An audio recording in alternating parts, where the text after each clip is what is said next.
But as it is now, those who are not exactly satisfied with the goings-on, do you think they have any reason to sheath their swords? Of course, they should have every reason to sheath their swords. Well, it's not a time now for antagonism. As it were, like I said, the man is recuperating. He should be allowed to go back to assume office fully, because as it were, the gentle lady asked if there was a confusion as to who is truly running the government. The acting governor on the one part is said to be running the government. His Excellency, the governor, is said to be running the government. There appear to be some confusion, but allow the man to mount the saddle of leadership fully. It is then that you will know what capacity he has. But as it were, there are so many distractions, particularly those distractions that bother on what should go. Do you think he's capable of doing that now? Absolutely, absolutely. On my honor, I met with him. Because some would say, looks like, advice from his doctors. Maybe they've asked him to, take the back seat for a moment before coming on the saddle. None of his doctors advise him to take the back seat. Politicians advise him to take the back seat for now. I don't know for what reason, some of which could be sinister. You said you met with him. Yeah. What kind of thoughts did he have about governance? He called me by my first name, Aminu Zang, and it's quite a number of years I met him last. And how else can you verify one's state of mind? Yeah, but the fact that he didn't have amnesia doesn't mean that, I mean, he can stand the rigors of office. Let's... Yeah. Even the ones that are called fully well today, from time to time, go off for medical checks, go off for rests and the like. And nobody is saying, no, he did not have an accident. He did. And nobody is saying he was not injured in that accident. Nobody is saying that. But that, as it were, he is recuperating for those things that he cannot do. Procedurally, he will assign such assignments to his deputy. Does he know what is going on out there in terms of the kind of debates people are having about his availability? About his availability to serve? To govern, yeah. To continue governing. He is there to continue in governance. He is contesting, in fact, the interpretation or the non-receipt of the letter he transmitted to the House by himself. These are actions clearly directed by him. He wants to assume office fully. Is there any friction, perhaps, to your knowledge, between him and his deputy? That much I may not know, but then the fact is, what you do must be in harmony with what you say. If, for instance, on the one part, and it miffs me when the governor and his cabal, though they are quicker to call some others cabals, say they are loved governor. In one vein, then in another, they say, no, this man is not well enough to govern, on account of which he should stay back and the like. This world, I don't know, human beings, we can be very funny.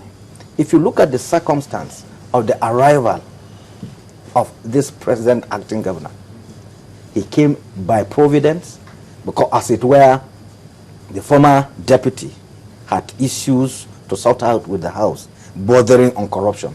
That's when he was removed. Then this acting governor was brought in. And even you'll be surprised at this kind of backstabbing.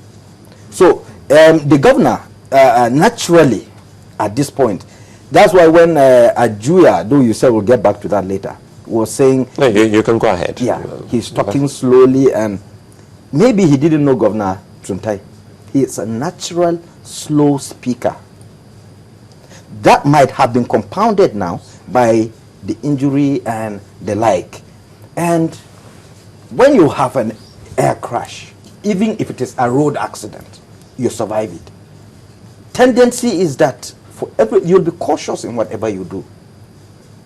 But then does that sum up to now saying you are incapacitated? In this case, incapacitation has to be evaluated by competent bodies. Which is where everybody's been going to. I mean, people have been saying, maybe Governor Suntai should just have his medical records in the open. What do you say to that? Which one should come first anyway? Which one? He has come back to office. He has transmitted the letter. He wants to go back to work. But there are still doubts. I mean, here you are telling us about how he's a natural speaker. I mean, slow talker. Yeah.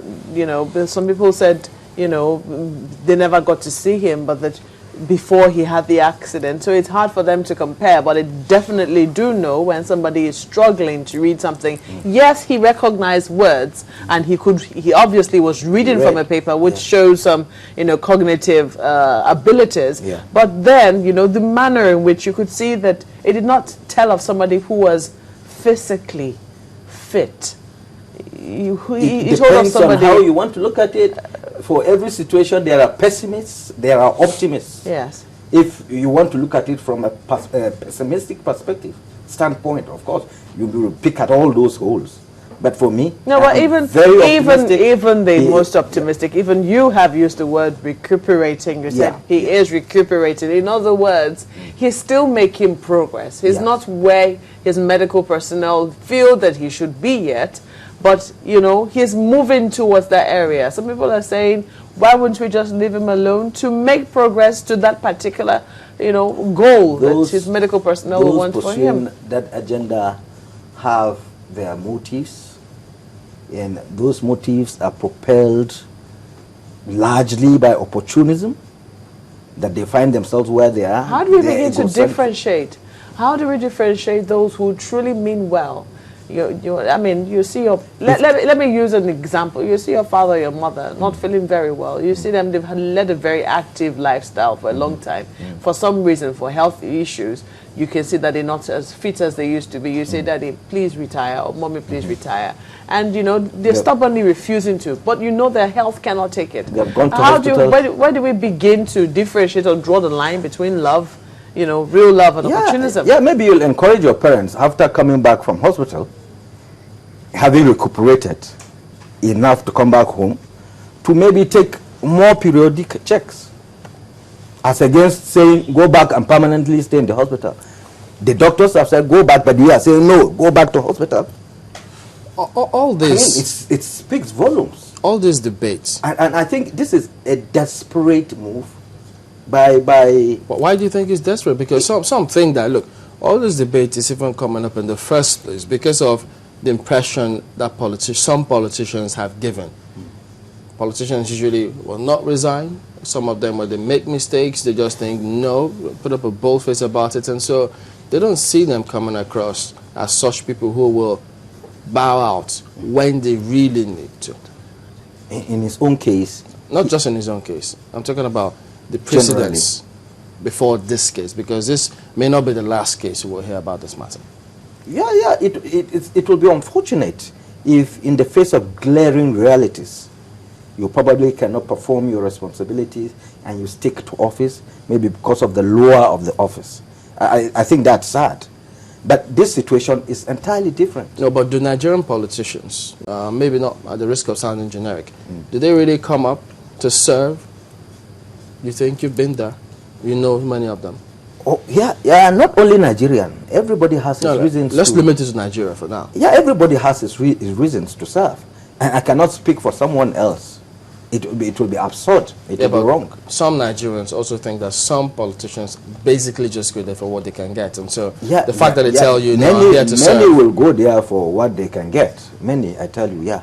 But many will also genuinely go there to serve their people. So would you blame those who have a shadow of doubt about all that's going on, about his availability or capability because of this precedence? For those who have those doubts, it's not because they so much believe in the system or believe that the right thing should be done. It's because they want to replace